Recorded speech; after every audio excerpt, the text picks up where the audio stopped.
우리는 그리스도 안에서 그의 은혜의 풍성함을 따라 그의 피로 말미암아 속량 곧 제사함을 받았느니라.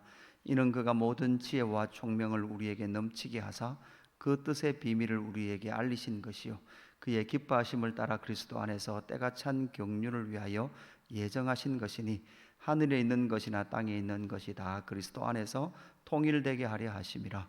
모든 일을 그의 뜻의 결정대로 하시는 이의 계획을 따라 우리가 예정을 입어 그 안에서 기업이 되었으니 이는 우리가 그리스도 안에서 전부터 바라던 그의 영광의 찬송이 되게 하려 하시며 그 안에서 너희도 진리의 말씀 곧 너희의 구원의 복음을 듣고 그 안에서 또한 믿어 약속의 성령으로 인치심을 받았으니 이는 우리 기업의 보증이 되사 그 얻으신 것을 속량하시고 그의 영광을 찬송하게 하려 하심이라. 아멘. 에베소서 1장 말씀을 우리가 계속 함께 묵상을 하고 있습니다. 바울은 에베소 교회를 향하여서 하늘에 속한 모든 신령한 복을 너희가 이미 받았다라고 그렇게 선포하고 있습니다. 그 하늘에 속한 그 모든 신령한 복은 창세전에 그리스도 안에서 우리를 택하셨다라고 분명히 말씀을 하고 있습니다. 하나님의 그 택하심이 복입니다. 하나님께서 우리를 택하시고 역사 속에 보내셔서 하나님 아버지의 그 구원의 은혜들을 예수 그리스도를 통하여 행하시고 이루신 그 구원의 은혜를 알게 하신 하나님의 그 택하심에서부터 시작된 은혜입니다. 또한 기쁘신 뜻대로 우리를 예정하셔서 우리를 자기의 아들들 되게 하신 것, 우리의 그 신분, 그 신분이 하나님의 아들 되게 하셨다라는 것을 하늘에 속한 신령한 복이다라고 그렇게 바울은 우리에게 알려주고 있습니다. 그뿐만 아니라 이 모든 것은 또한 복은 무엇인가 하면 하나님의 목적을 우리에게 담아 놓으신 거죠. 오늘 1장 읽고 있는 이 묵상하고 있는 본문 전체에 하나님께서 담아 놓으신 목적은 계속해서 우리를 향하신 하나님의 복이신 것이죠. 그래서 하늘에 속한 신령한 복 앞에서 두 가지 볼 수 있습니다. 택하심과 예정하심이죠.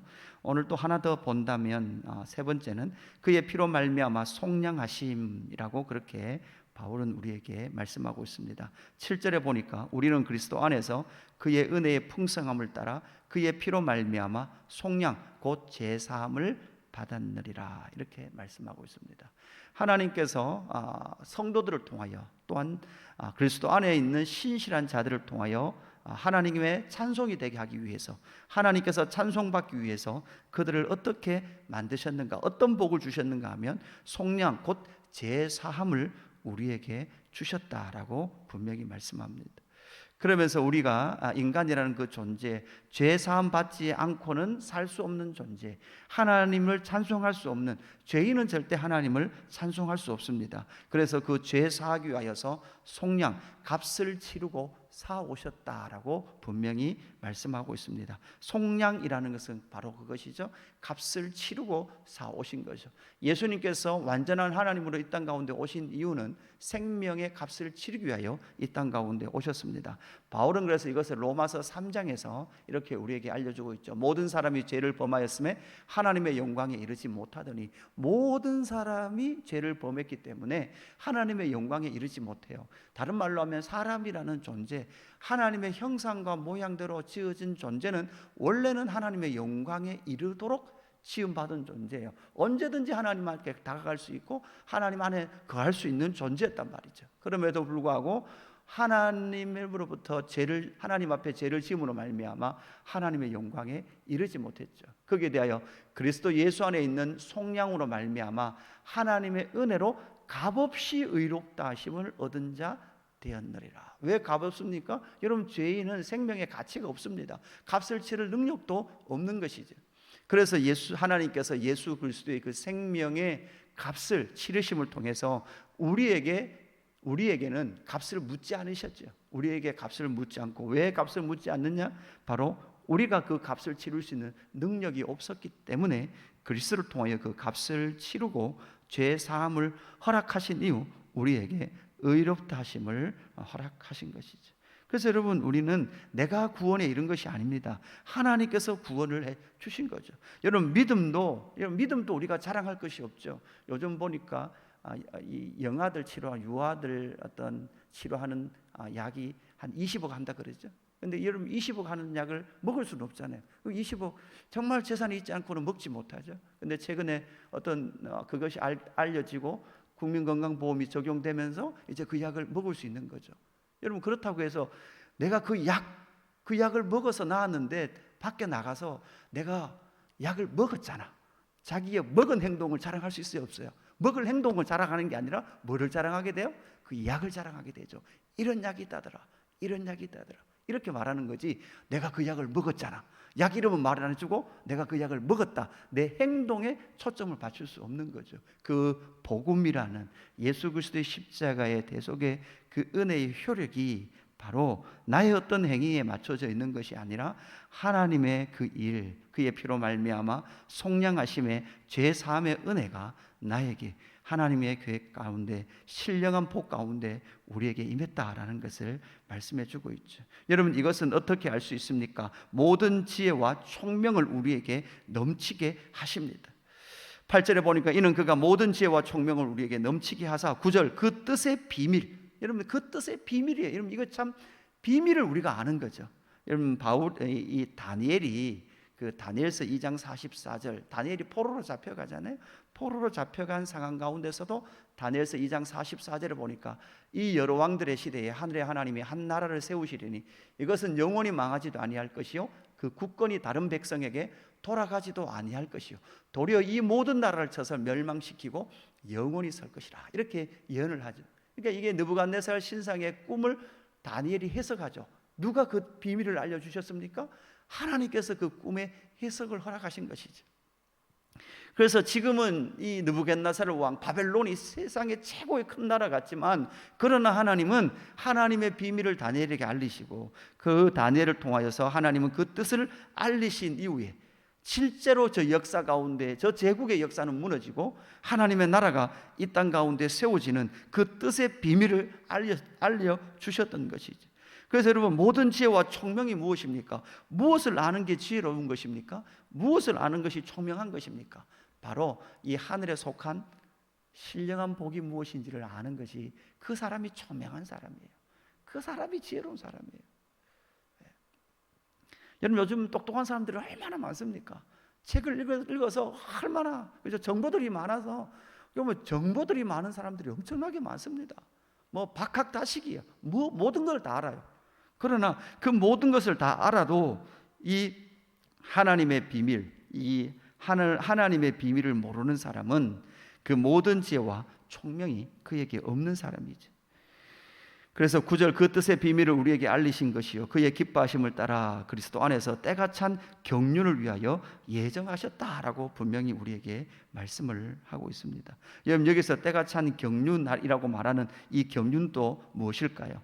이게 오이코노미아라는 단어를 쓰는데 구원을 향한 하나님의 시련, 그래서 구원을 향한 하나님의 열심을 누군가 그 경륜을 때가 찬 경륜을 이루어내요. 이 오이코노미아라는 것은 청지기라는 의미가 되거든요.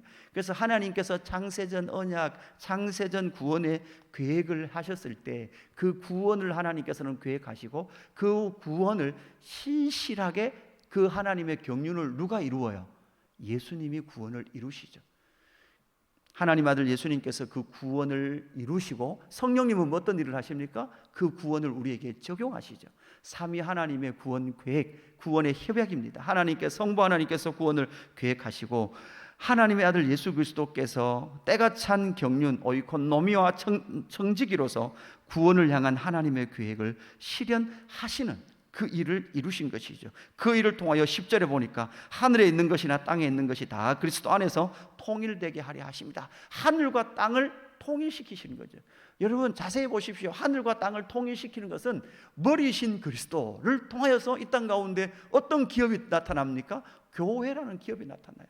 바울은 이 에베소서를 통하여 교회의 영광이 얼마나 위대한지 지금 이미와 아직 사이 지금 세상이 힘 있는 것 같고 죄가 승승장구하는 것 같지만 그럼에도 불구하고 하늘과 땅을 연결시켜내는 한 기업이 있는데 그 기업은 머리신 그리스도, 머리 대신 그리스도를 통하여서 하늘과 땅을 누구를 통하여? 교회를 통하여 하늘과 땅을 통일시켜내고 계시다라는 것을 바울은 우리를 통하여 그것을 알도록 하고 있다라는 것이죠.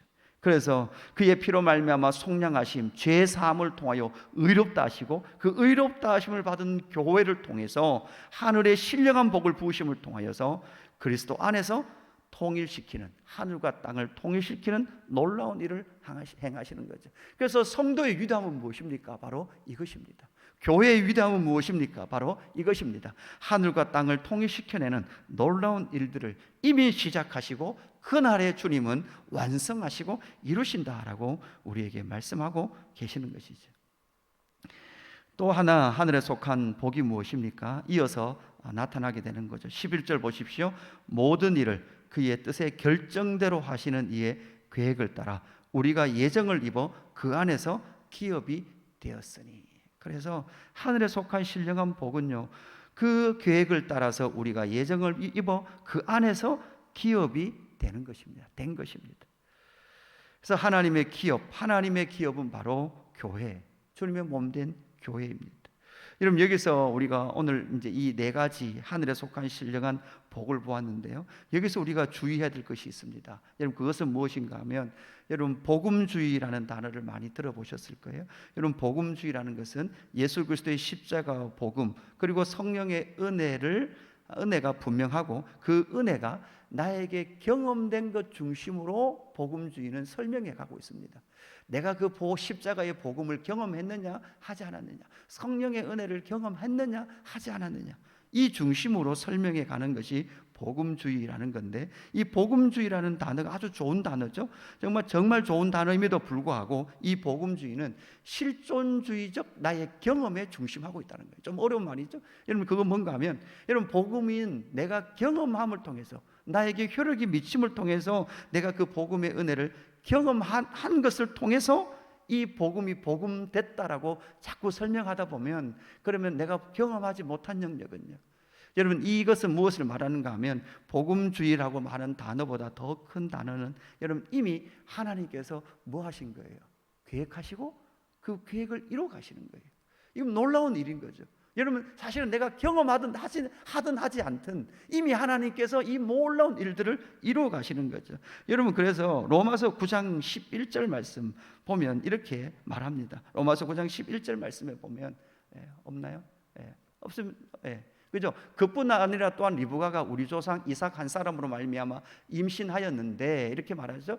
그 자식들이 아직 나지도 아니하고 무슨 선이나 악을 행하지 아니한 때에 택하심을 따라, 그죠? 아직 나지도 않았고 아무것도 하지 않았는데, 선한 일을 했느냐 나쁜 일을 했느냐 이것도 드러나지 않았는데도 불구하고 뭐 했다는 거예요? 택하심을 따라 되게 되는 하나님의 뜻의 행위로 말미암지 않고 오직 부르시는 이로 말미암아 서게 하리 하사, 이렇게 말하죠. 그러니까 우리의 어떠한 이전에 이미 하나님의 예정하심과 택하심을 따라 리브가가 이르되 큰 자가 어린 자를 섬기리라 하셨나니 기록된 바 내가 야곱은 사랑하고 에서는 미워하였다 하심과 같으리라, 이렇게 말씀하죠. 그러니까 여러분, 다시 설명을 드리면, 복음주의는 내가 무엇을 한 것에 대한 중심의 설명을 좀 해낸다면, 맞아요, 내가 경험하고 그 택하심과 구원의 은혜와 성령의 능력들이 내 안에 실존해야 됨에도 불구하고 그것 이전에 뭐가 있다는 거예요? 하나님의 택하심, 하나님의 예정하심, 창세전 하나님의 언약과 계획하심의 그 영광스러움 안에 우리가 있었다라는 것이, 내가 경험한 그 은혜 이상 큰 은혜들이 우리에게 이미 하나님께서 계획하셨고, 그 계획을 따라 하나님은 때가 찬 경륜을 역사 속에 이루어 가고 계셨고, 그 이루심을 통하여 우리에게 그 은혜가 적용되고 있고 그 은혜가 능력들이 나타나고 있다라는 것을 우리에게 설명해 주고 있습니다. 그래서 여러분, 그 뜻의 비밀을 아는 것, 그것이 참 은혜죠. 여러분, 그래서 그 이후에 13절 14절 말씀은, 여러분, 이 13절 14절 말씀이 복음주의에서 말하는 실존적 우리의 경험으로 나타나는 거예요. 13절 그 안에서 너희도, 이렇게 말하죠. 너희도 진리의 말씀 곧 너희의 구원의 복음을 뭐 했어요? 들었죠. 듣게 된 거예요. 여러분, 이게 듣게 되는 게 그냥 내가 들었다라는 그때 일어난 것이 아니라, 이건 뭡니까? 그날 우리를 듣게 하기 위해서 하나님은 창세전에 이미 나를 구원하시기로 계획하시고, 그래서 여러분, 언제 구원받았습니까? 우리는 몇월 며칠 날 구원받았습니까?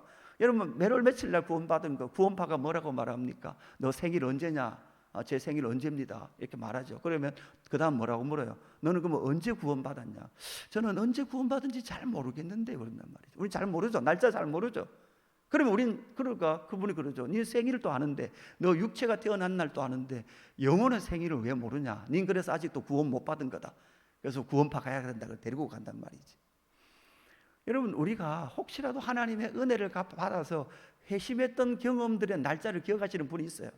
내가 그때 그해 내가 하나님의 은혜를 경험하고 내가 하나님의 자녀 된 것이 내가 믿어졌고 그날 내가 구원받았지 라고 말하는 그 구원받은 것은 내가 하나님의 은혜를 인식한 날이고, 우리의 구원은 언제 이미 계획하셨습니까? 창세전 언약을 통해서. 그래서 13절 14절에서 그 안에서 너희도 진리의 말씀 곧 너희의 구원의 복음을 듣고 그 안에서 또한 믿어. 여러분, 믿는 것도 여러분 계속 반복되는 것이 뭐예요? 그죠? 그 안에서 또한 믿어 약속의 성령으로 인치심을 받았으니. 성령으로 도장을 찍으셨어요. 그래서 이것이 우리에게 실제로 일어난 일입니다.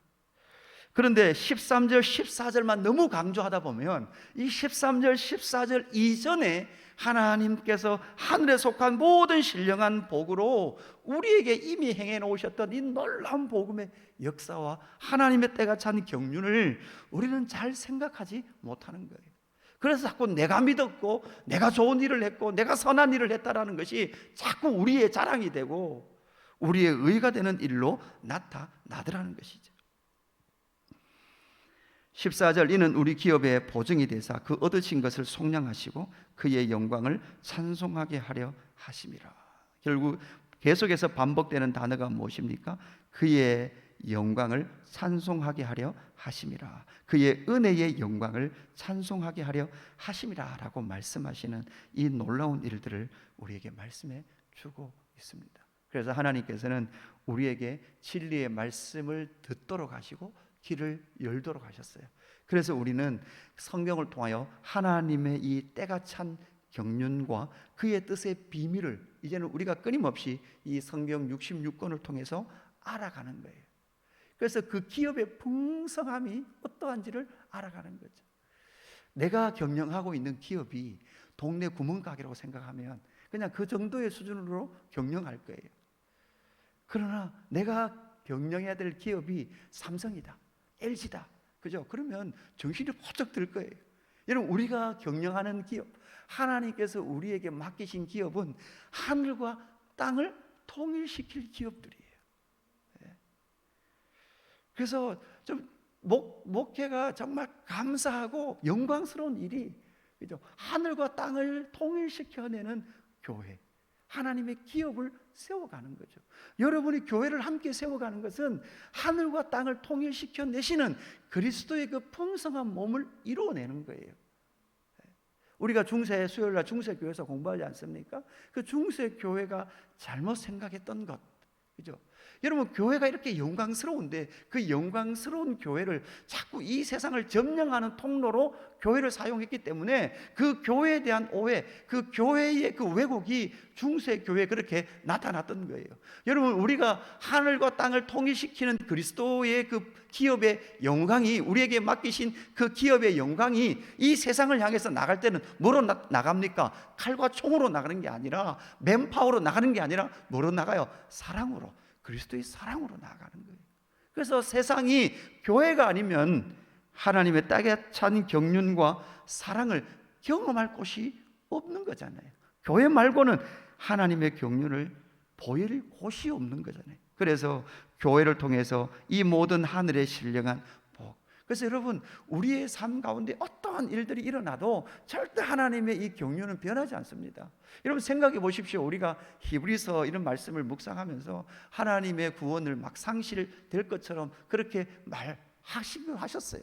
근데 창세전 하나님의 언약을 하시고 구원을 하시기로 작정하셨는데 시작되고 보니까 이놈이 그렇게 계획했는데 이놈이 보니까 이게 영 아니에요. 그래서 넌 안 되겠다, 내가 그렇게 계획을 하긴 했지만 넌 안 되겠다, 이렇게 하시지 않는 거지. 그러나 여러분, 때로는 우리가 이 땅을 살 때는 어떤 마음도 필요해요. 내가 구원받았으니, 이미 창세전에 구원받았으니 내 마음대로 내 뜻대로 그냥 살아도 구원은 보증된 거네. 절대 이런 태도를 취하지 말라는 거죠. 여러분, 이런 강조의 의미에서 성경은 또 반대편에서 그렇게 우리에게 권면하는 것입니다. 창세전 언약을 통해서 우리를 향하신 하나님의 계획이 있기에 때로는 우리의 삶 가운데 풍랑이 일고, 아마 이번 주말 주일 되면 태풍이 올라온다 그러는데요, 우리의 삶에 어떤 태풍이 몰아쳐도 여러분 그 태풍은 또 뭘까요? 여러분 저 태풍이 지나가야 가을이 옵니다. 곡식이 익습니다. 자란다는 거죠. 여러분 우리의 삶 가운데 수많은 폭풍과 수많은 파도들이 있어야만 우리의 신앙이 여러분 자라는 거예요. 여러분 바울은 이 에베소서를 통해서 에베소 교회가 출발했죠. 우리가 데살로니가 전후서 공부했잖아요. 데살로니가 교회가 탄생했어요. 출생했단 말이에요. 출생하면 이제 어떻게 돼요? 자라가야 되거든요. 에베소서도 마찬가지입니다. 에베소 교회도 자라가야 되거든요. 자라가는 가운데 수많은 고난과 아픔과 힘겨움이 있을 거라는 거죠. 여러분 바울이 지금 이 에베소서를 쓰면서 여러분 사실 앞에 있는 이 모든 은혜들을, 하늘에 속한 신령한 복을 기록한 이유가 무엇인가? 여러분 자기가 지금 경험하고 있는 그 삶은 폭풍 자체였어요. 아픔 자체였습니다. 그럼에도 불구하고 그가 흔들리지 않을 수 있었던 이유가 무엇입니까? 바로 하늘에 속한 신령한 복이 자기에게 이미 주어졌다는 그 믿음이 있었기에 그의 흔들리는 것과 같은 그 삶을 꼭 붙들고 주의 은혜의 보좌 앞으로 나아갈 수 있었다라는 것을 우리는 기억을 해야 합니다. 말씀을 정리합니다. 다시 한번 14절 읽으면서 말씀을 마치길 원합니다. 그 안에서 너희도 진리의 말씀 곧 너희의 구원의 복음을 듣고 그 안에서 또한 믿어 약속의 성령으로 인치심을 받았으니 이는 우리 기업의 보증이 돼서 그 얻으신 것을 속량하시고 그의 영광을 찬송하게 하려 하심이라. 우리에게 이 놀라운 은혜가 임함으로 말미암아 하늘의 신령한 복을 누리는 저와 여러분의 삶이 되기를 주님의 이름으로 축복합니다. 기도하겠습니다. 하나님 아버지 감사합니다. 고난이 있고 환난이 있고 하나님 복음 전하며 큰 고통 속에 있음에도 불구하고 교회를 향한 주님의 그 기업의 풍성한 교회를 향한 바울의 이 놀라운 가르침이 하나님 오늘 아침에 잠자고 있는 우리의 심령을 깨웁니다. 하늘에 속한 신령한 복을 우리에게 주셔서 그 놀라운 복을 이 땅 가운데 나타내시며 하늘과 땅을 통일시켜 내신 그리스도의 그 기업의 풍성함을 이 땅 가운데 나타낼 성도로 교회로 우리를 부르신 줄로 믿습니다. 그 말씀을 듣게 하시고 믿게 하시고 성령의 보증의 인치심을 받아서 오늘도 하나님의 영광을 찬송하기를 원하오니 주의 우리의 입술을 통하여 우리의 삶을 통하여서 하나님만 높이며 하나님만 찬양하는 저희들 될 수 있도록 역사하여 주옵소서. 고난당하는 지체들이 있습니까? 눈물 속에 있는 자들이 있습니까? 주여 기억하여 주시옵소서. 주여 그 고난과 눈물을 통하여 그리스도의 장성한 분량으로 자라가게 하시고 하나님의 기업의 풍성함이 무엇인지를 또한 경험하는 기회로 주여 사용하여 주옵소서. 하나님 그래서 오늘 이 하루도 믿음으로 승리해가는 믿음의 지체들 될 수 있도록 역사하여 주옵소서. 감사함을 드리며 구주 예수 그리스도 이름으로 기도드리옵나이다. 아멘.